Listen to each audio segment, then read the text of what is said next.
चलिए भाई, तो पहले ये बताएं कैसे हैं आप सब लोग। Are you doing well? How your preparations are going? कैसे चल रही है आपकी preparation? We are always fine with the blessings of God and prayers of you people. We used to live happy, whether we are or not. Used to be happy. Preparation is going well. Preparation आपकी अच्छी हो रही है। तो देखिए, अब chemistry वाली transition state आ चुकी है आपके पास। You are in the transition state. ये आपकी पहले एनर्जी थी, ठीक है। अब जो लोग यहां तक पहुंच गए हैं यानी तैयारी कर करके ट्रांजिशन स्टेट पे, या उनके पास थ्रेशोल्ड एनर्जी जितनी एनर्जी आ गई है, अब यहां पे इस जगह पे ट्रांजिशन स्टेट पे हुआ, ठीक है। आपकी सिलेक्शन यहां पे होगी, आपकी सिलेक्शन यहां पे होगी। अब कोई इतना चढ़ चुका है, कोई इतना चढ़ चुका है, कोई इतना चढ़ चुका है, कोई इस स्टेज पे है। अब यहां पे आपका हौसला डिसाइड करेगा, आपका हौसला डिसाइड करेगा कि अब आप जो है वापस रिएक्टेंट की तरफ आते हो या आप प्रोडक्ट बनाते हो, सिलेक्ट होते हो। तो this is the crucial time जिससे आप गुजरे हो। This is the crucial time जहां से जिस वक्त आप इस वक्त हो।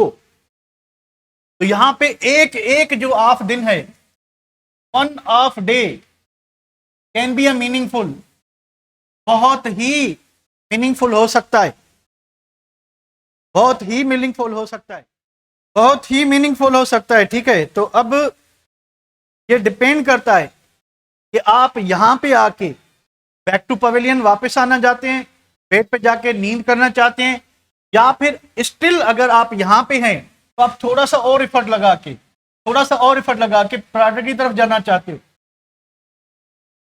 और ये वो स्टेज है जहां पे अराउंड 60% स्टूडेंट्स जो हैं थक हार चुके होते हैं। थक हार, उनका दिल बैठ जाता है कि बस भाई हमने बहुत कर लिया, इससे ज्यादा हमसे नहीं हो पाएगा, इससे ज्यादा हमसे नहीं हो पाएगा।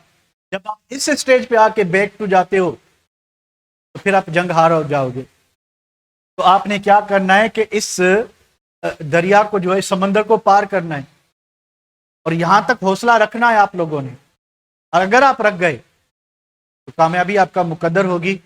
अगर आपने हौसला हार दिया तो आपको नाकाम होने से कोई नहीं बचा सकता, आपको नाकाम होने में कोई नहीं बचा सकता। अगर आप इस स्टेज पे, this is the critical situation, आप ट्रांजिशन स्टेट पे आ चुके हो, ठीक है। अब ट्रांजिशन स्टेट पे जब रिएक्टेंट पहुंचता है तो उसके पास दो चॉइसेस होती हैं, या तो वापस रिएक्टेंट की तरफ जाए या फिर प्रोडक्ट की तरफ जाए। तो मैंने आपको पता कि 60% ऐसे लोग हैं, रिएक्शन की बात करें तो 90% चांसेस होता है कि वो प्रोडक्ट बनाएगा। और यहां पे बात करें तो 60% स्टूडेंट जो है वो समझते हैं कि हमने बहुत कर लिया है, इससे ज्यादा किसी ने नहीं किया होगा। पर आप गलत फहमी हो। काफी स्टूडेंट्स हैं जिन्होंने अपनी एनर्जी जो है थ्रेशोल्ड से भी बढ़ा ली है, यानी if this is the saturation point, वो आगे चले गए, आपसे आगे चले गए। खुदा न खास्ता अगर टेस्ट में 2-4 क्वेश्चन एक्स्ट्रा आ जाते हैं, दूसरे सिलेबस से आ जाते हैं, दूसरे बुक से आ जाते हैं, तो जिन्होंने थोड़ा एक्स्ट्रा पढ़ा था, जिन्होंने अपनी एनर्जी और बढ़ाई हुई थी, तो दे गॉट सिलेक्टेड, वो सिलेक्ट हो जाएंगे और आप इसी अफसोस में रह जाएंगे कि काश मैंने भी पढ़ा होता। तो this is the point, this is the time जहां पे आप पढ़ सकते हो। अगर आप इस वक्त मेहनत कर सकते हो, अगर आप इस वक्त मेहनत कर सकते हो तो आपको हौसला नहीं छोड़ना, आगे बढ़ना है।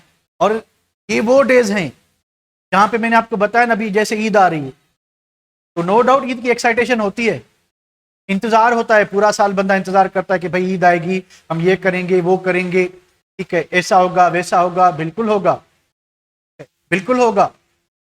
ईद तो ईद है, ठीक है। तो वहां पे तो बिल्कुल आप लोग जो है ऐसे एक्सपेक्ट कर रहे होंगे कि हम ये करेंगे, वो करेंगे, ठीक है। पर डोंट फॉरगेट दिस थिंग कि आप दरिया के बीच में, समंदर के बीच में फंसे हुए हैं, आपकी नैया इधर खड़ी हुई है। तो आपका एक एक दिन, आपका एक एक मिनट, आपका एक एक पल जो है वो आपको इधर भी ला सकता है, वो आपको इधर भी ला सकता है। तो फैसला आपके हाथ में है, डिसीजन इज योर्स, फैसला आपके हाथ में है कि आप क्या करना चाहते हो। तो अगर ईद सेलिब्रेशन को थोड़ा सा आपने मिनिमाइज कर लिया अपने लिए, अपने फ्यूचर के लिए, किसी पे ऐसा ना करें, अपने फ्यूचर के लिए अगर आपने ईद सेलिब्रेशन को थोड़ा सा मिनिमाइज कर लिया, यानी आप देखें कि जितना टाइम आप स्पेयर थोड़ा सा बचा सकते हैं, नो डाउट सेलिब्रेट तो करनी है, इसमें तो कोई दो राय नहीं है, पर अगर आप थोड़ा टाइम बचा सकते हो तो वो आपको जो है टुवर्ड सक्सेस ले जा सकता है, ठीक है। और जो दूसरे स्टूडेंट्स हैं, साइकोलॉजिकली जो हिंदू स्टूडेंट्स हैं, अगर वो ये सोचते हैं, ठीक है, कि 5 दिन वो भी नहीं पढ़ेंगे हम भी ना पढ़ें, ये भी गलत बात है, ठीक। तो आपने स्टडी का दामन नहीं छोड़ना। और अभी तक जो डेट अभी तक चेंज नहीं हुई, अभी तक हमारी डेट एंट्री टेस्ट की यही है। तो आपने सारी अपनी जो प्लानिंग्स हैं with respect to this date करनी है, आपने सारे effort with respect to this date करने हैं।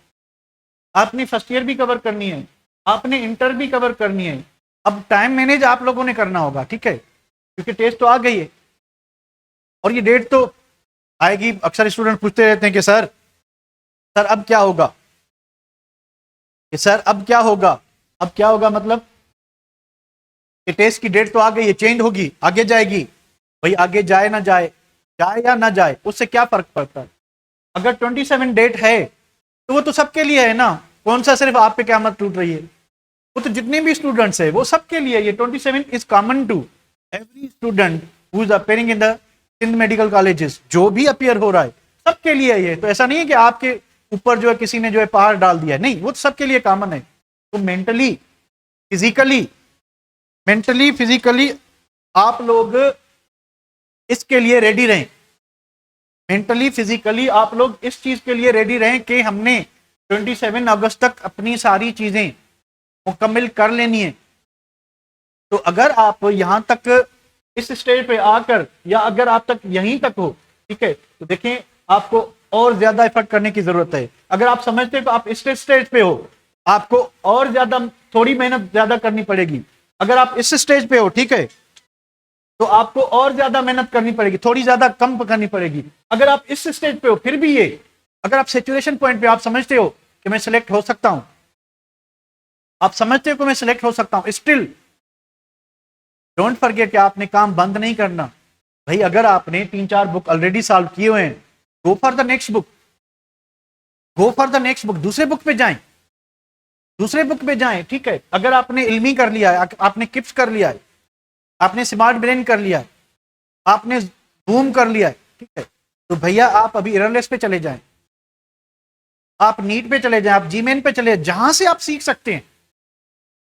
आप किसी भी अच्छे टीचर की वीडियोस देख लें, पर वीडियोस में थोड़ा टाइम ज्यादा जाया होता है। और दूसरी बात, आजकल एक ट्रेंड बन गया है कि स्टूडेंट को अगर कोई डिफिकल्टी होती है, सीधा यूट्यूब पे टाइप करता है कि भाई ये, फिर वो 8-10 लेक्चर सुनेगा, ठीक है, अपना टाइम वेस्ट करेगा। अब वही क्वेश्चन आप टीचर से डायरेक्टली 1 मिनट के अंदर पूछ सकते हो। इंस्टेड आप क्या करोगे, आप क्या करोगे कि आप जो है, ठीक है, आप क्या करोगे कि आप यूट्यूब पे वो टॉपिक लिखोगे, गूगल पे लिखोगे, फिर बार बार ग्रुप्स में भेजोगे, ठीक है, आपका कितना टाइम वेस्ट होता है। अगर आपने ग्रुप में फेंक दिया, अब आप उधर 100 रिप्लाई आ रहे हैं, आजकल मैं देख रहा हूं जो हमारा एमडी गेट ग्रुप जो बच्चे देख रहे हैं, ठीक है, तो उसमें क्या होता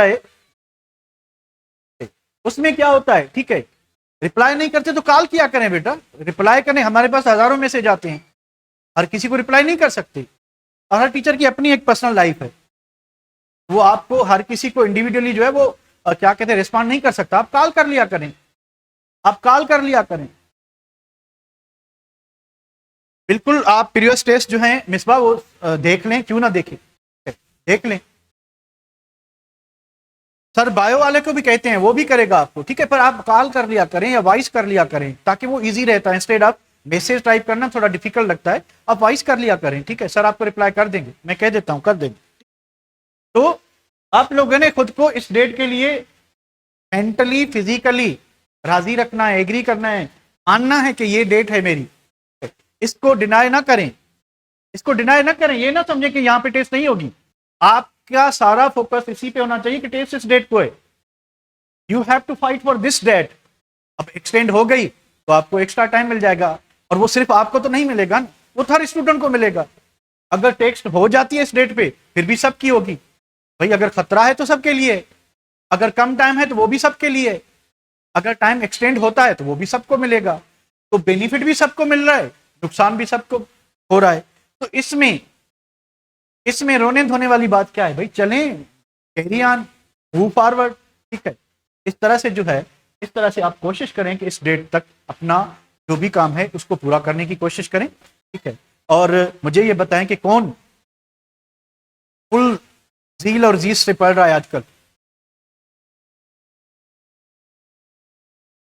आंचल कोर्स का कोई अंदाजा नहीं है बेटा, कोई फिक्स डेट नहीं होती कि यहाँ पे जाके पूरा हो जाएगा। It depends upon your interest, depends upon the circumstances. अब ईद की हॉलीडेज आ रही हैं, ये वो कितने दिन होती हैं, वो क्या होती हैं, तो ये सारी जो है ना ये हर्डल्स होती हैं। और इसमें ये एग्जैक्टली बताना, कि किस डेट को पूरा होगा, इट्स इम्पॉसिबल। ये मेरे लिए क्या किसी के लिए भी पॉसिबल नहीं है। तो स्मूथली चलता जा रहा है, ठीक है, हम चलाते जा रहे हैं और देखेंगे कि कब तक होता है। We will try our best, हम पूरी कोशिश करेंगे कि आपको सेल्फ के लिए कुछ दिन बचा के दें, बैच 1 वालों के लिए। बाकी बैच 2 वालों के लिए मैं कुछ कह नहीं सकता, ठीक है, उनका काम भी चल रहा है। तो कोशिश करेंगे कि आपको भी कुछ डेज दें ताकि आप कुछ एक्स्ट्रा पढ़ सकें या कुछ पेपर्स वगैरह सॉल्व कर सकें, ठीक है बेटा। तो यहाँ तक मैं अपनी टॉपिक पे वापस आता हूँ। तो होपफुली आप जो है अच्छे तरीके से पढ़ा करें। देखिए, पढ़ने का तरीका ये है, मुझे नहीं पता आप लोग क्या करते हो, ठीक है, क्योंकि पहले स्टूडेंट शेयर करते थे, अब थोड़ा गैप आ गया, स्टूडेंट कम शेयर करते हैं। मैंने आपको बताया ना कि स्टूडेंट ज्यादातर जो है वो यूट्यूब पे रिलाई कर रहे हैं, ठीक है। देखिए, यूट्यूब पे आप किसी भी टॉपिक को ढूंढते हैं, पहली बात कि आपको लोकल लेक्चर्स बिल्कुल कम मिलेंगे, हिंद के टेक्स्ट बुक के लेक्चर आपको बिल्कुल कम मिलेंगे कि जो हमारी टॉपिक से कंसर्न हो। उनमें बहुत सी एक्स्ट्रा चीजें होंगी। इस क्वेश्चन का आंसर आपको चाहिए, वो क्वेश्चन ढूंढने के लिए आपको कम से कम 3 से 4 वीडियोस देखनी पड़ेगी। Best way is that Eid की छुट्टियां कम करें भाई। एंट्री टेस्ट आपकी है, हमारी नहीं है, ठीक है। तो आपने कंप्रोमाइज करना है, हमने नहीं करना।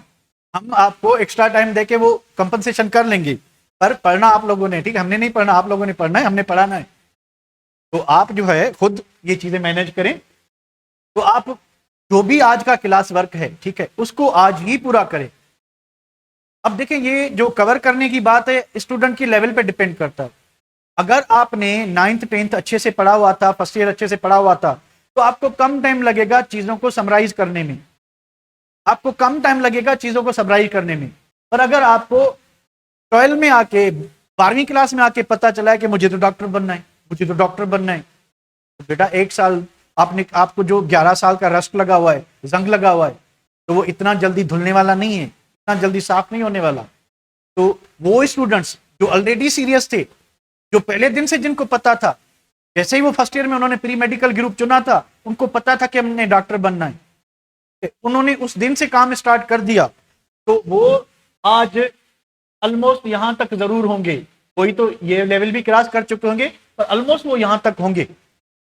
और वो स्टूडेंट्स जो सिर्फ इस इंतजार में थे कि एग्जाम आएंगे पढ़ेंगे, एंट्री टेस्ट नजदीक आएगी पढ़ेंगे, तो बेटा आप ऐसे ही सोचते ही रहोगे, टेस्ट आ जाएगी, हो भी जाएगी, आपकी लेवल कभी भी इधर नहीं आ सकेगी, आपकी लेवल कभी भी आप इधर नहीं पहुंच पा सकोगे, ठीक है, इस जगह पे नहीं आ सकोगे। इस जगह पे आने के लिए कंटिन्यूस वर्क की नीड होती है, कंसिस्टेंसी की जरूरत होती है, डेली बेसिस पे टारगेट अचीव करने की नीड होती है, रिवीजन की नीड होती है। आप इनमें से काफी चीजें स्किप कर देते हो, आप पढ़ते जाते हो। भाई आपने टेस्ट है, ठीक है, आपने 15 दिन के लिए पढ़ लिया, 15 दिन की टेस्ट देनी है, आप उसको पढ़ते हैं, फिर जो लास्ट 15 दिन का काम था आप उसको फॉरगेट कर देते हैं, भूल जाते हैं। और दूसरा मैंने देखा है अक्सर ग्रुप्स में आप देखें, अगर बायो का क्वेश्चन आता है, ठीक है, तो ऑलमोस्ट 100 रिस्पांस होंगे। अगर केम का क्वेश्चन आता है तो ऑलमोस्ट 5 से 6 रिप्लाई होंगे। अगर फिजिक्स का आता है, ठीक है, फिजिक्स का आता है तो मे बी 8 से 10 रिप्लाई होंगे। अगर इंग्लिश का आता है तो हार्डली कोई रिप्लाई करे। देखिए, ये जो एटीट्यूड है, this attitude leads you towards the failure. आप फेल जाओगे। तो सिर्फ बायो पे तो आपकी सिलेक्शन नहीं होगी बेटा, सिलेक्शन तो एग्रीगेट पे होगी ना, सारे सब्जेक्ट्स के मार्क्स पे होती है। और क्वेश्चंस भी कौन से चलते हैं ग्रुप में, सिंपल सिंपल सिंपल सिंपल, ठीक है। आपको लगता है कि आपकी बायो से सिलेक्शन हो जाएगी, या आपको लगता है कि आपने बायो में जाके आगे लेक्चरर बनना है, प्रोफेसर बनना है, ठीक है, कॉलेज में टीचिंग करनी है, तो आपका मकसद क्या है? अगर मकसद डॉक्टर बनना है तो आपके ये 4 सब्जेक्ट हैं, आपका सिर्फ बायो नहीं है, आपने 4 सब्जेक्ट में एग्रीगेट बना के डॉक्टर बनना है। तो आप सिर्फ दिन रात बायो को लगे हुए हैं, ठीक है। अब कल टेस्ट हुई है, बायो की सरयाज ने लिए, हर कोई बता रहा है कि मेरे 92 मार्क्स हैं, 95 मार्क्स हैं, 97 मार्क्स हैं। तो भाई दूसरे सब्जेक्ट ने क्या आपको कुछ तकलीफ दी है क्या? तो आपकी सिलेक्शन क्या बायो पे होनी है? आपकी सिलेक्शन तो सारे एग्रीगेट पे होगी। तो आप लोगों ने ये सारा कुछ कवर करना है। तो थोड़ा अपने तरीकेकार को, अपने नाम्स को, अपने बिहेवियर को थोड़ा चेंज करें। एक ब्रादराना सलाह दे रहा हूं, ठीक है, एडवाइस दे रहा हूं कि आपका हर सब्जेक्ट, इंग्लिश भी उतना ही इंपॉर्टेंट है जितना फिजिक्स है, फिजिक्स उतना इंपॉर्टेंट है जितना केमिस्ट्री है, केमिस्ट्री उतना इंपॉर्टेंट है जितना बायोलॉजी है। क्वेश्चन ज्यादा होने का मतलब ये नहीं कि बायो के 68 क्वेश्चंस हैं तो मेयरली आपकी सिलेक्शन जो है वो बायो पे होगी।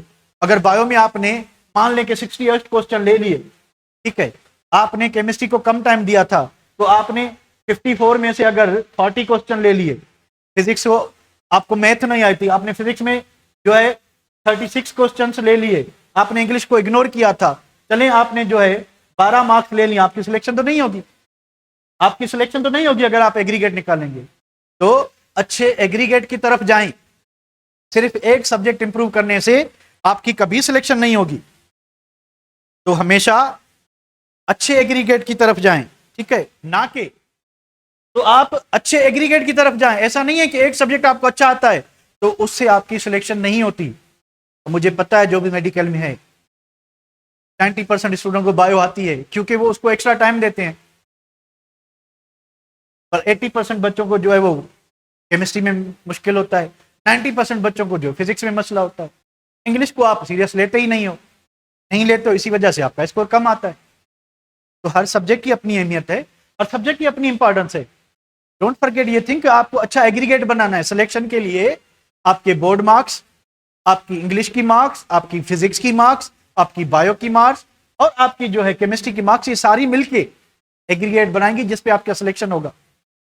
तो आपकी सिलेक्शन कभी भी बायो पे, कभी भी खाली केमिस्ट्री पे, खाली इंग्लिश पे नहीं होगी। तो आपने ये सारे सब्जेक्ट कवर करने, आपने सारे सब्जेक्ट क्या करने हैं, कवर करने हैं। डिफिकल्ट होते हैं ना, तो आपने जो 9th 10th में इग्नोर किया था जिन चीजों को, अगर आप किसी को इग्नोर करते हैं तो बदले में दूसरा आपको चिपका थोड़ी रहेगा, वो भी तो आपको इग्नोर करेगा। तो अगर आपने केमिस्ट्री को इग्नोर किया था 9th 10th में, या आपको टीचर्स अच्छे नहीं मिले थे, तो इसमें जो बंदे अच्छा पढ़े थे सिलेक्ट होंगे, उनका कसूर तो नहीं है ना कि आपको अच्छा टीचर नहीं मिला था, या आप अच्छा नहीं पढ़ पाए, या आप सीरियस नहीं हुए थे।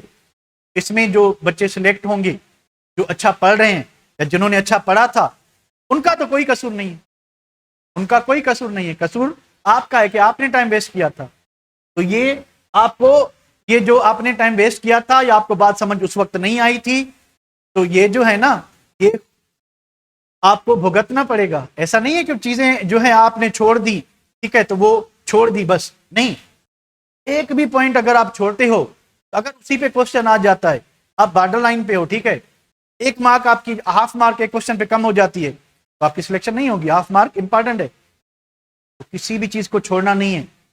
अगर ये कहते हो कि ये सिंपल है, इसको पहले कवर कर लूं, डिफिकल्ट को छोड़ दूं, तो भैया डिफिकल्ट कब कवर करोगे?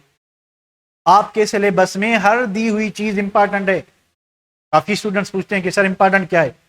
Everything is important, what is unimportant कोई ये बता दे। किसी टीचर से सुना है, किसी बुक में पढ़ा है, कहीं पे देखा है कि कोर्स में ये दी हुई जो चीज है वो अनइम्पॉर्टेंट है? इवन दो जो टॉपिक्स पीएमडीसी के सिलेबस में नहीं भी हैं, अगर वो हमारी कंसर्न टॉपिक से रिलेटेड है। तो इसी तरह से आप लोगों ने क्या करना है, थोड़ा अपने पॉजिटिव एटीट्यूड करें, थोड़ा सा अपने नाम्स को चेंज करें, बिहेवियर को चेंज करें, हर सब्जेक्ट को इक्वल रिस्पेक्ट दें, क्योंकि आपकी सिलेक्शन एग्रीगेट पे होनी है। तो हर सब्जेक्ट को इक्वली टाइम दें। हाँ, परसेंटेज की वाइज देना चाहते हैं फिर भी दें, आपकी मर्जी है, पर परसेंटेज की बेसिस की अगर टाइम देंगे फिर भी ठीक है, चल जाएगा, ठीक है, पर टाइम देना है आप लोगों ने, ठीक है। क्वेश्चन कम है इसका मतलब ये नहीं है कि फिजिक्स केमिस्ट्री का कोर्स कम है, केमिस्ट्री के 20 चैप्टर हैं तो 54 क्वेश्चन उन 20 चैप्टर में आने हैं। ऐसा नहीं है कि उसके अब बायो से 14 क्वेश्चन कम है तो आप क्या 14 चैप्टर कम पढ़ लोगे क्या केमिस्ट्री के, तो आपने कोर्स तो पूरा पढ़ना है।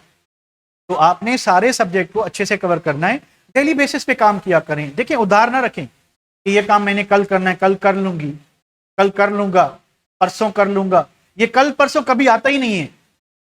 टुमारो नेवर डाइज एक मूवी है, कल मरता ही नहीं है, ठीक है, कल की माँ जो है कभी नहीं मरती, कल, कल के बाद परसों आएगा, परसों के बाद तरसों आएगा, तरसों का कल जो है ना वो 4 दिन के बाद आएगा। तो ये जो है, ठीक है, आउट ऑफ कोर्स आते हैं क्वेश्चन आंसर, किसने कहा नहीं आते, आप प्रीवियस पेपर देख ले, आपको पता चल जाएगा कि आउट ऑफ कोर्स होते हैं कि नहीं होते। हाँ, मोर देन 90% पेपर वही होता है जो आपके बुक से होता है, बट 5 to 10% पोर्शन बायो में स्पेशली, फिजिक्स में स्पेशली, ए लेवल और ओ लेवल से क्वेश्चंस आते हैं, पर कंसर्न टॉपिक के आते हैं, ठीक है, पर आते हैं, लेवल हमारी से थोड़ा सा ऊपर होते हैं, पर वो आपको कवर, जो मैंने आपको बताया कि अगर आप इस वक्त, अगर आप इस स्टेज पे हो तो आपको थोड़ा एक्स्ट्रा टाइम चाहिए, तो आप सेचुरेशन पॉइंट पे आ गए हो, ठीक है। तो मान लें आपके पास 1 महीना रहता है इंटी टेस्ट में या 2 महीने रहते हैं, तो अभी आप क्या करोगे, आप एक्स्ट्रा बुक्स पढ़ोगे ना, आप ए लेवल को फॉलो कर लोगे, आप ओ लेवल को देख लोगे, आप केपलान को देख लोगे, आप प्रिस्टन को देख लोगे, आप जो है एररलेस को देख लोगे, या आप जो है जीमेन जी नीट के बुक्स को देख लोगे। तो एक्स्ट्रा टाइम अगर आपके पास होगा तो, अब ये भी नहीं है कि आप स्टार्ट ही जो है वो एररलेस से करें, जीमेन से करें, ठीक है, तो आप कंफ्यूज हो जाएंगे। स्टार्ट हमेशा सिंपल से लें। देखिए बुक्स जो हैं, प्रैक्टिस बुक्स, वो 2-3 किस्म की होती हैं। एक ऐसी होती है जो सिर्फ आपकी रिवीजन को चेक करती हैं। अगर आप इल्मी, किप्स, ये 2 बुक्स यूज करते हैं तो ये ऐसे बुक्स हैं जो आपके चैप्टर की रिकॉलिंग को कवर करते हैं, रिवीजन को जो है ना कवर करते हैं कि आपने रिवाइज क्या किया है, आपने रिवाइज क्या किया है, ठीक है। तो जो आपने रिवाइज किया है, ठीक है, वो उसमें आएगा, जो आपने रिवाइज किया है वो उसमें आएगा, ठीक है। तो यानी आप उस जैसे जैसे किप्स के क्वेश्चन करते जाओगे, इल्मी के क्वेश्चन करते जाओगे, तो आप नोट करोगे कि जो आपने पढ़ा है वो सारा कुछ आपका रिवाइज होता जाएगा, क्योंकि वो टॉपिक टू टॉपिक क्वेश्चंस होते हैं और सिंपल क्वेश्चंस होते हैं जो सिर्फ आपकी यानी रिवीजन को चेक करते हैं कि आपको चीजें याद हैं या आप भूल गए। जब ये 2-3 बुक आपके लोकल कवर हो जाएं तो फिर आप चले जाएं भाई जीमेन पे जाएं, उसमें ऐसा होगा कि आपको बहुत से क्वेश्चन नहीं आएंगे क्योंकि वो हमारे सिलेबस का हिस्सा नहीं है। तो आप वही चीजें करें जो पहले सिंपल है, हमारे सिलेबस से रिलेटेड है, रिवीजन की तरफ जाएं, डेली बेसिस पे रोजाना जो है आप वो काम करें। कौन सा काम करेंगे भी, आज क्या हुआ था अकेडमी पे, आप कर लें। आपको किसी पर्टिकुलर सब्जेक्ट में मसला आ रहा है, अब देखें चारों सब्जेक्ट में अगर आपको मसला आ रहा है फिर तो आप उस अकेडमी में होंगे ही नहीं, सीधी बात है। पॉसिबल है, अब देख रहे हैं हम टीचर्स हैं, कोई टीचर के सब्जेक्ट में ज्यादा अच्छा होता है, कोई थोड़ा कम होता है, ठीक है, तो ये थोड़ा 19-20 फर्क रहता है। तो अगर आपको किसी सब्जेक्ट में मसला है तो आपका टेक्स्ट बुक है, टेक्स्ट बुक के साथ आपका नया बुक जो आया है वो काफी हेल्पफुल है। उसके बाद आप जो है पंजाब को टच कर लें, आप केपीके को टच कर लें, आप फेडरल को टच कर लें, लोकल बुक्स में आंसर ढूंढें। डायरेक्ट जो है ना आप सिंटेक्स बुक बोर्ड से ऊपर ना चले जाएं कि मैं सिंटेक्स बुक का रेफरेंस जो है केपलान में ढूंढ लूं, मैं सिंटेक्स का बुक का रेफरेंस जो है मैं नीट में ढूंढ लूं या एररलेस में ढूंढ लूं, जीमेन में ढूंढ लूं, तो मुझे डायरेक्ट आंसर नहीं मिलने वाला, मैं कंफ्यूज होने वाला हूं, मेरा एक्स्ट्रा टाइम लगने वाला है कि वहां पे एक्स्ट्रा एक्सप्लेनेशन होगी, एक्स्ट्रा पॉइंट होगी। अब मैं एक चीज सर्च करने गया था, मुझे 4 नई चीजें मिल गई, मुझे एक क्वेश्चन का आंसर चाहिए था, वहां पे 4 नई चीजें मिल गई। तो अब 4 चीजों के पीछे आप भागोगे, यानी आपको एक सिंगल पॉइंट चाहिए थी जो कि आपको लोकल बुक में मिल जाती। आप कहां गए, एडवांस बुक पे गए, आप एडवांस बुक पे गए, ठीक है, जो आपकी लेवल से ऊपर था, उसमें आप कंफ्यूज हो गए। आप यूट्यूब पे गए आंसर सर्च करने के लिए, आपने टॉपिक का नाम लिखा, 10-15 वीडियोस आ गई। आप रेगुलर किसी टीचर का वीडियो देखते हो, आपने वो खोला तो भाई आपका क्वेश्चन तो पूरी टॉपिक देखने के बाद मिलेगा ना, आपको पूरे घंटे का 2 घंटे का लेक्चर सुनेंगे तभी आपको मे बी आंसर समझ आए। जरूरी नहीं उस टीचर ने भी पढ़ाया था, आपके टीचर ने भी पढ़ाया था, आपको पॉसिबल है उसका आंसर भी आपको समझना है। तो डायरेक्ट टीचर से कम्युनिकेट किया करें, वॉइस किया करें, तो ये बेस्ट वे है। इंस्टेड ऑफ के आप खुद जो क्वेश्चन सर्च करने जाते हैं उसमें आपको एक्स्ट्रा टाइम लगेगा। आप देखें अगर वही आंसर आपको 2 मिनट में मिले, वही आंसर आपको 2 आवर्स में मिले, तो आपने 2 आवर्स तो ज्यादा वेस्ट किए ना। आपने 2 आवर्स ग्रुप में वेट किया, आपने क्वेश्चन डाल दिया, फिर बंदे रिप्लाई करते जा रहे हैं, करते जा रहे हैं, करते जा रहे हैं, ठीक है। और तकरीबन जो रिप्लाई करने वाले होते हैं, तो अभी आप अगर एमडी कैट ग्रुप वाले, जिसमें आप बी एड हो, मैं बी एड हूँ, तकरीबन 800 से 900 बच्चे हैं। रिप्लाई देने वाले, जो करेक्ट रिप्लाई देने वाले, आपको 4 से 5 मिलेंगे, बाकी सारे एम ही लगे होते हैं। अगर भाई किसी अच्छे स्टूडेंट ने जो रिप्लाई कर दिया, ठीक है, वो क्या करेंगे, वही आंसर डाल देंगे, उनको पता ही नहीं है। और दूसरा, जो लोग ग्रुप एडमिन बने हुए हैं, वो भी स्टूडेंट्स हैं, वो अपनी तरफ से क्वेश्चंस बना रहे हैं, कहां से उठाया डाल दिया, कहां से उठाया डाल दिया। अक्सर क्वेश्चन जो हैं वो हमारे सिलेबस के तो है ही नहीं, जो हम डिस्कस कर रहे होते हैं, ना उसमें कोई कॉन्सेप्ट क्लैरिटी है, ना उसमें कुछ सीखने को मिल रहा है, बस चली जा रही है, चलाते जा रहे हैं। तो क्वेश्चन में कोई ना कोई सेंस होना चाहिए उसके लिए। और देखिए, ग्रुप्स जो हैं उसका एक कोई पर्टिकुलर टाइम होना चाहिए कि भाई आप 1 घंटा डिस्कशन के लिए रखते हो दिन में। अब पूरा दिन ग्रुप खुला हुआ है, पूरा दिन 1 घंटे में 400 500 मैसेजेस आ रहे हैं, तो जरूर आप देखते होंगे, डिस्टर्ब होते होंगे। तो जितना हो सके व्हाट्सएप को, सोशल मीडिया को, आपके फेसबुक को, र्यूमर्स को, इनको थोड़ा कम जो है ना वेटेज दें, स्पेशली आज के दिनों में। आज का दिन जो आपका फोकस होना चाहिए, ये होना चाहिए 27। अगर आपका फोकस ये होगा तो आपके अंदर से पॉजिटिव फीलिंग्स आएंगी, आप हर वो काम करेंगे जो इससे रिलेटेड होगा। तो अगर आप टाइम पास करना चाहते हो तो ग्रुप्स बहुत से होते हैं, करते जाएं करते जाएं। एक दिन आएगा कि आपकी तैयारी इधर होगी और ये गैप जो है आप कवर ही नहीं कर पाएंगे। अगर कवर नहीं कर पाएंगे तो आपकी सिलेक्शन तो नहीं होगी। तो मोर देन 90% स्टूडेंट्स हर साल फेल हो जाते हैं एंट्री टेस्ट में, मेडिकल में। क्यों होते हैं? तैयारी तो सब करते हैं, तैयारी तो सब करते हैं, तो तरीका तो किसी किसी को आता है ना।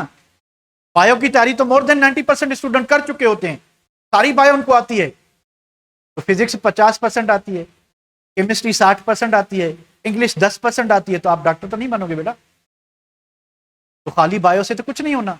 तो आपने सारे सब्जेक्ट इंप्रूव करने, अपने अच्छा एग्रीगेट बनाना है। कम से कम एग्रीगेट आपका 85 प्लस होगा, कम से कम 85, सारों के मिला के 85 प्लस होगा। मान लिया आपने बायो में 99 ले लिया, अगर केमिस्ट्री में 75 है तो आपकी सिलेक्शन तो गई। फिजिक्स में अगर आपके खाली 70 हैं तो आपकी सिलेक्शन तो गई। इंग्लिश में अगर आप 50% मार्क्स लेते हो फिर भी आपकी सिलेक्शन गई।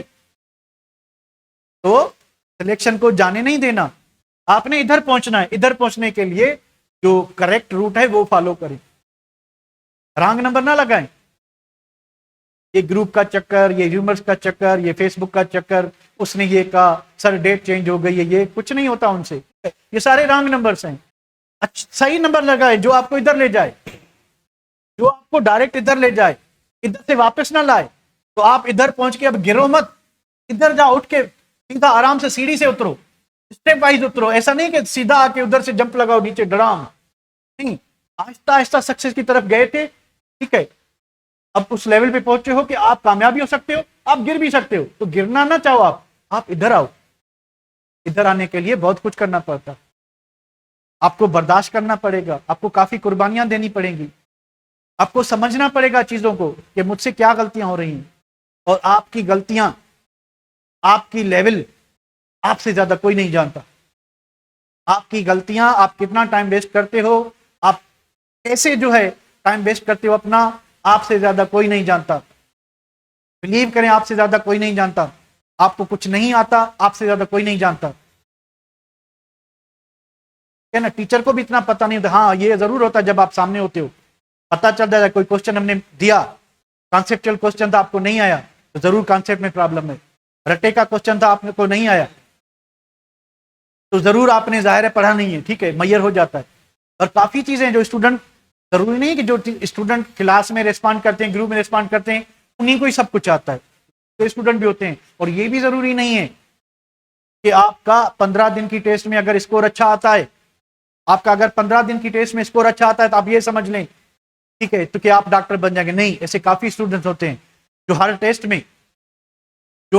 में 80 to 90% स्कोर लेते हैं। स्टिल उनका जब एग्रीगेट, जब कलेक्टिव टेस्ट होता है, जब बड़ा टेस्ट होता है, जब ज्यादा चैप्टर्स का टेस्ट होता है, तो वो अपना स्कोर मेंटेन नहीं रख सकते। क्यों नहीं रख सकते? क्योंकि they are merely focusing on what, they are focusing on cramming. वो रटे को जो है ना बेस बना के पढ़ रहे हैं। वो क्या करें, वो रटे को बेस बना के पढ़ रहे हैं। तो अगर आप रटे को बेस बना के पढ़ेंगे तो आप 15 दिन का कोर्स ही कवर कर पाएंगे।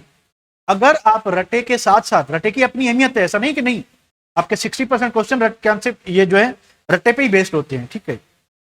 तो अगर आप दूसरी तरफ जाते हैं, ठीक है, तो आप लोगों को यह समझना पड़ेगा, आप लोगों को यह समझना पड़ेगा, कॉन्सेप्ट को भी समझना पड़ेगा, प्रॉब्लम्स के लिए मैथमेटिक्स की प्रैक्टिस भी आपको करनी पड़ेगी। ये सारी चीजें आप करेंगे तब जाके आपका अच्छा एग्रीगेट बनेगा।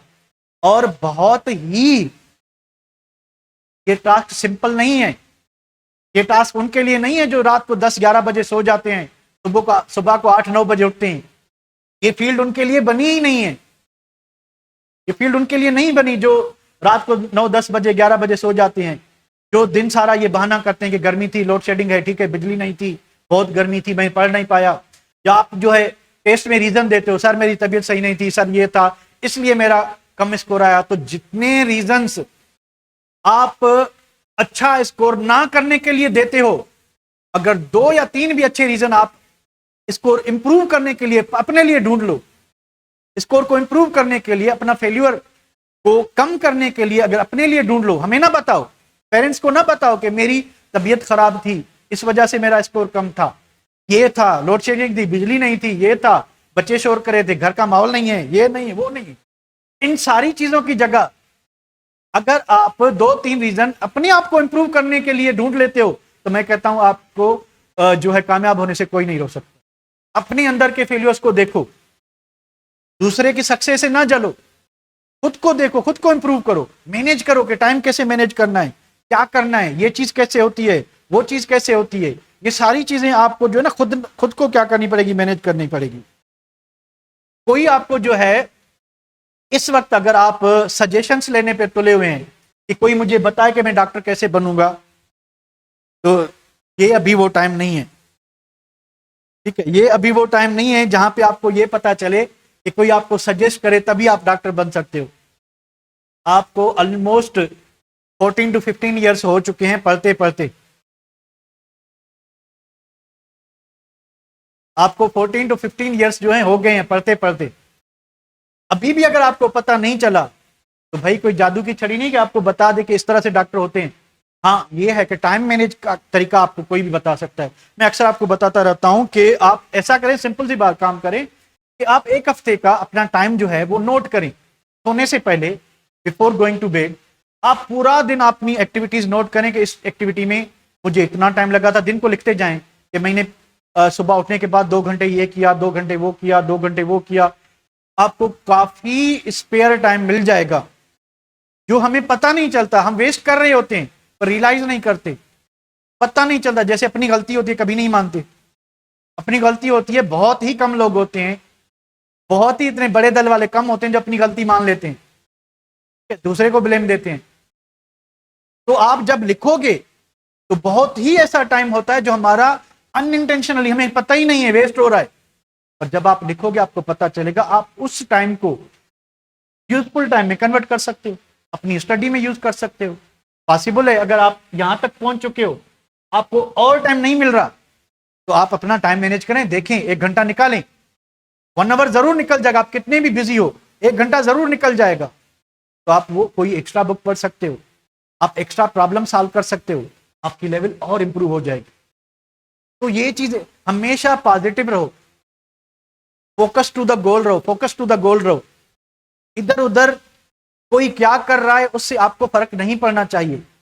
फर्क यहां पड़ना चाहिए कि आप क्या करते हो, आपके दिल में क्या है, आप इस लक्ष्य को पूरा करने के लिए, आप इस मकसद को पूरा करने के लिए क्या करते हो, क्या करते आ रहे हो, क्या कर रहे हो, और क्या करना चाहिए। बस ये 3 चीजें, क्या करते आ रहे हो, सही करते आ रहे हो, गलत करते आ रहे हो।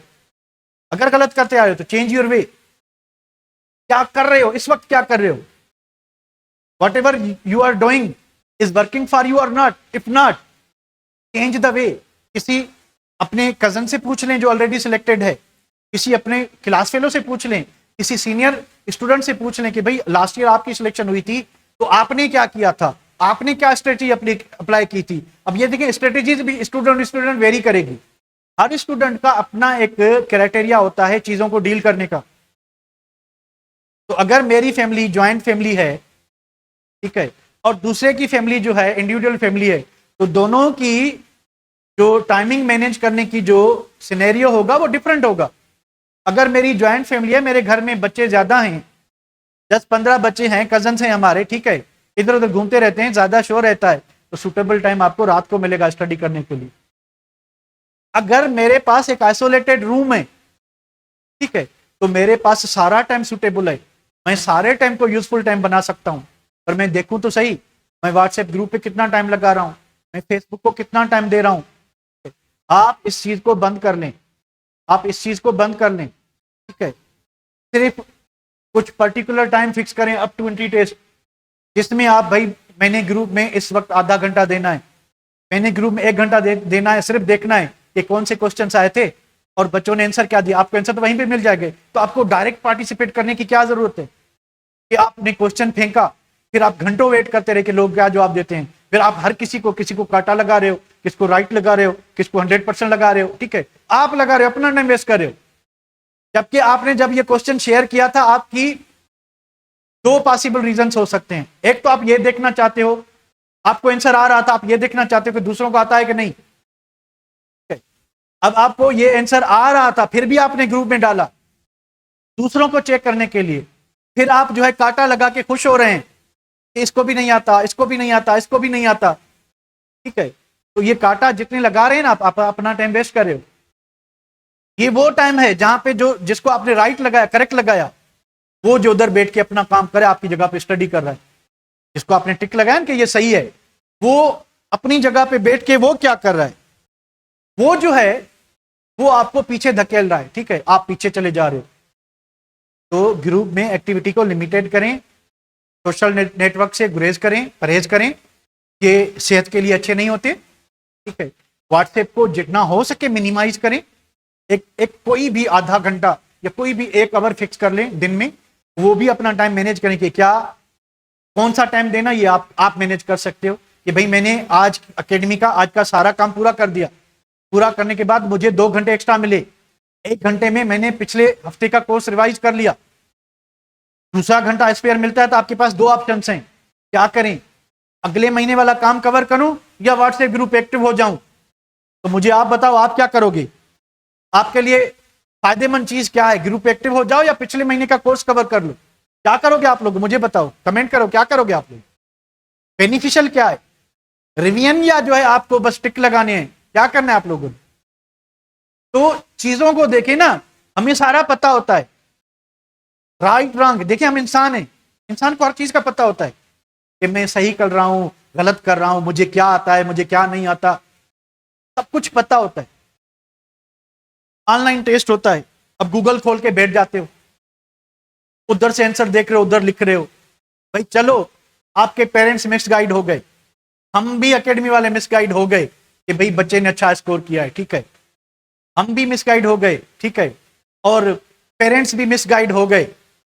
आप खुद को तो देखो, आप खुद भी तो मिस गाइड हुए हो, खुद भी तो गलत फहमी में जी रहे हो कि मेरा स्कोर अच्छा है, जो कि नहीं है। आप खुद भी तो खुद को भी तो मिसगाइड कर रहे हो ना कि मेरा स्कोर अच्छा है, जो कि नहीं है, बिल्कुल नहीं है, वो आपका स्कोर है ही नहीं, वो तो गूगल का स्कोर है। तो जब आप कल इंट्री टेस्ट में जाओगे, जब आप कल इंट्री टेस्ट में जाओगे, क्या वहां आपको गूगल काम आएगा, क्या वहां आपको गूगल काम आएगा, वहां आपको यूट्यूब के किसी के लेक्चर काम आएंगे, अपना क्लास वर्क काम आता है। क्लास में क्या हो रहा है उसको कवर करें, अच्छे से कवर करें, कवर करने के बाद मेमोराइज करें, के बाद रिवाइज करें, उसके बाद उससे रिलेटेड अगर कोई आपके पास ऐसा बुक है जिसमें टॉपिक वाइज एमसीक्यूज हैं, उससे रिलेटेड एमसीक्यूज कर लें। इस तरह से मल्टी डायरेक्शनल कवर हो जाएगी आपकी जो टॉपिक है। तो पॉजिटिव चीजें अपने जहन में लाएं, हर वो चीज जहन में रखो कि मैंने सिलेक्ट होना है, हर वो चीज ना रखो, रीजंस ना बताओ, बहाने ना बनाओ कि हम यहां इसलिए नहीं पहुंच सके, इसलिए नहीं पहुंच सके, उसका रीजन भी आप खुद दो। तो अगर आपने टाइम पे चीजें कवर कर ली होती, आपने फर्स्ट ईयर इंटर में अच्छा पढ़ लिया होता, आपने 9th 10th में चीजें कवर कर ली होती, तो तो आज आपको इतने प्रॉब्लम्स नहीं होते।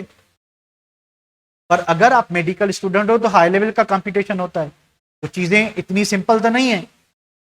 सारे स्टूडेंट, सारे नहीं तो ऑलमोस्ट 60 to 70% ऐसे स्टूडेंट्स होते हैं जो 10 to 15 आवर्स स्टडी को देते हैं। ऑलमोस्ट 60 to 70% 10 to 15 आवर्स देते हैं। अगर आप इससे कम देते हैं तो आप में वो एटीट्यूड ही नहीं कि आप डॉक्टर बनना चाहते हैं। आप प्राइवेट कॉलेज में भी हो जाओ, प्राइवेट कॉलेज में भी हो जाओ, पर आप मेरिट पे तो नहीं हो सकते। तो कम से कम ये रिक्वायरमेंट है आप इस दरमियान में। अब देखें, दूसरी बात ये होती है कि आपका भाई हर पर्सन का जो दिमाग होता है वो दूसरे से वेरी करता है। हर पर्सन का दिमाग जो है दूसरे से वेरी करता है। किसी बच्चे को 5 मिनट में वही बात समझ आ जाती है, किसी को 50 मिनट में आती है, किसी को समझ नहीं आती है, उसको 2-3 रेफरेंस चाहिए होते हैं समझने के लिए, किसी को बिल्कुल नहीं आती। अब बिल्कुल ना आने वाले का सिंपल एक ही रीजन है, उसको इंटरेस्ट नहीं है। उसको इंटरेस्ट नहीं है।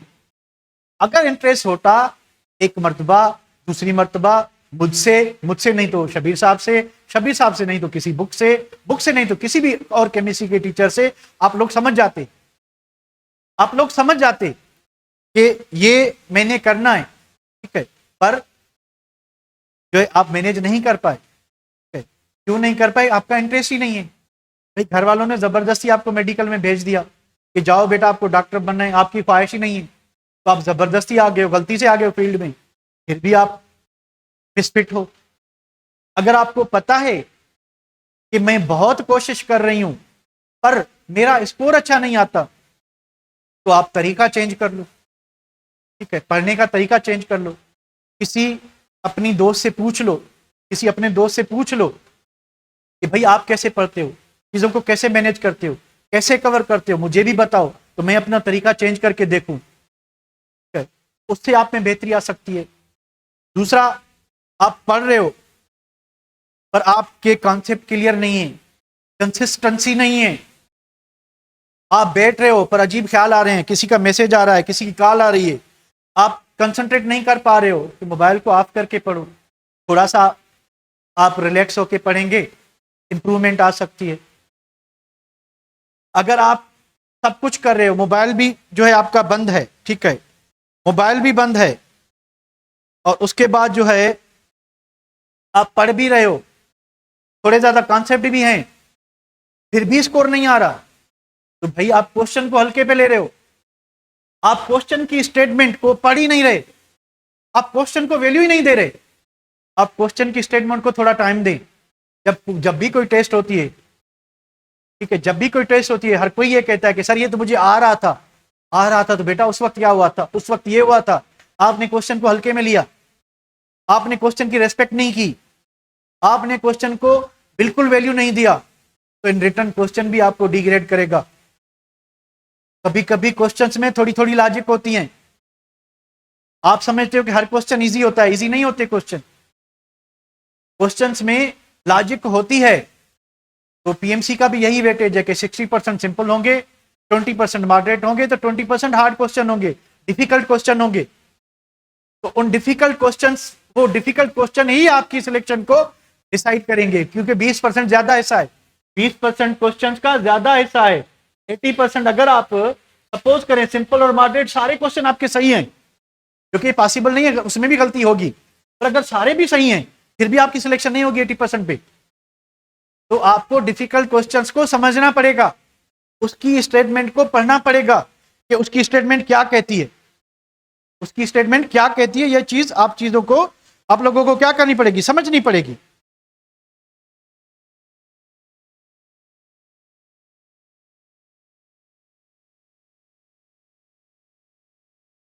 तो होपफुली आपको बातें कुछ मे भी बुरी लगी होंगी, मे भी अच्छी लगी होंगी, ठीक है। तो एक बात ये कि बस सिंपल सा काम करें कि खुद को मेजर करें, तोलें कि भाई आपकी लेवल, आप इस वक्त इस ट्रांजिशन स्टेट में कहाँ पे लेवल क्या है आपकी, A B C D और E है। उसके अकॉर्डिंग अपना काम करें, उसके अकॉर्डिंग अपना काम करें और चीज़ों को प्रॉपरली मैनेज करें, चीज़ों को प्रॉपरली मैनेज करें। क्वेश्चन के लिए instead of going to channels, instead of going to जो है डिफरेंट बुक्स, अपने लोकल बुक्स को प्रायोरिटी दें, टीचर्स को प्रायोरिटी दें। सही क्वेश्चन अटेम्प्ट करने के लिए अपनी टॉपिक्स को रिवाइज करें, कॉन्सेप्ट्स को क्लियर करें।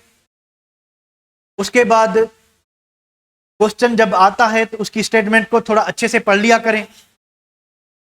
तकरीबन 60 to 70% आंसर जो है उसी क्वेश्चन की स्टेटमेंट में रखा होता है, तो आप क्वेश्चन को थोड़ा अच्छे से डील करें। प्रॉपरली डेली बेसिस पे अपना काम कवर करें। अपने टाइम को मैनेज करके देखें, अपने टाइम को मैनेज करके देखें, ठीक है। देखें कहाँ पे आपका टाइम लैप्स हो रहा है, उस टाइम को थोड़ा यूजफुल में कन्वर्ट करें। उस लैप्स टाइम को रिवीजन में थोड़ा लाएं, उस लैप्स टाइम को थोड़ा रिवीजन में लाएं, ताकि आपका जो क्या कहते हैं मोराल है वो बुलंद हो सके, आपका स्कोर इंप्रूव हो सके। और तीसरी बात कि सिर्फ बायो के पीछे ना भागें। खाली एक सब्जेक्ट अच्छा करने से आपकी सिलेक्शन नहीं होगी। एग्रीगेट अच्छा करो, एग्रीगेट अच्छा करो। और मोस्ट डिफिकल्ट सब्जेक्ट मैथमेटिकली जो आपको लगेगा इट्स फिजिक्स, तो फिजिक्स को टाइम दें बेटा, केमिस्ट्री को टाइम दें, बायो को भी टाइम दें। ऐसा नहीं कि बायो सिंपल तो नहीं है, वो भी कॉम्प्लेक्स है, इसमें छोटी छोटी बहुत सी चीजें हैं। तो अपना जो लाइफ का पोर्टफोलियो है उसको थोड़ा चेंज करो, अपनी आदतों को थोड़ा चेंज करो, अपनी टाइम की मैनेजमेंट को थोड़ा इंप्रूव करो, और समझने की और बातों को उलझाने की नोयत को थोड़ा समझने की कोशिश करो। खुद को उलझाओ मत, खुद को सुलझाओ। हर वो काम करो, हर वो काम करो जिससे आप में इंप्रूवमेंट आए। रीजंस के पीछे ना भागो कि मेरा स्कोर इस वजह से कम था, मैं इस वजह से नहीं कर पाया या नहीं कर पाई। रीजंस ढूंढो कामयाबी के लिए, रीजंस ढूंढो खुद को इंप्रूव करने के लिए, अपनी स्टडी इंप्रूव करने के लिए रीजंस ढूंढो। ये ना ढूंढो कि मेरा काम इस वजह से नहीं हुआ, उस वजह से।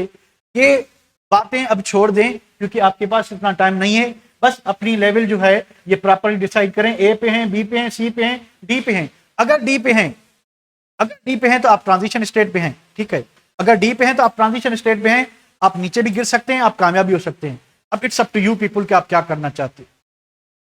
होपफुली कुछ बातें समझ आई होंगी, कुछ अच्छी नहीं भी लगी होंगी, तो बताएं आपको बातें समझ आई। तो अगर आप कहीं पे कुछ गलत कर रहे हैं तो उसको सीधा करें। तो हम दुआ करते हैं कि आपकी सिलेक्शन हो जाएगी, हम दुआ करते हैं आपकी सिलेक्शन हो जाएगी। पर अगर आप चीज़ों को सही मैनेज करोगे, अगर आप चीज़ों को सही मैनेज नहीं करोगे, तो बेटा आपको नाकाम होने से कोई नहीं रोक सकता, आपको नाकाम होने से कोई नहीं रोक सकता। आपकी पेरेंट्स की दुआएं, टीचर्स की दुआएं तभी रंग लाएंगी जब भी आप कुछ करोगे। ऐसे खाली दुआओं से किसी की सिलेक्शन नहीं होती, ठीक है। अगर ऐसे सिलेक्शन हो जाती है, ठीक है, तो ऐसे सिलेक्शन नहीं होती। सिलेक्शन के लिए काम करना पड़ता, तो वो काम आप लोगों ने करना है। हम आपको कराएंगे, करना आपने। Thank you very much.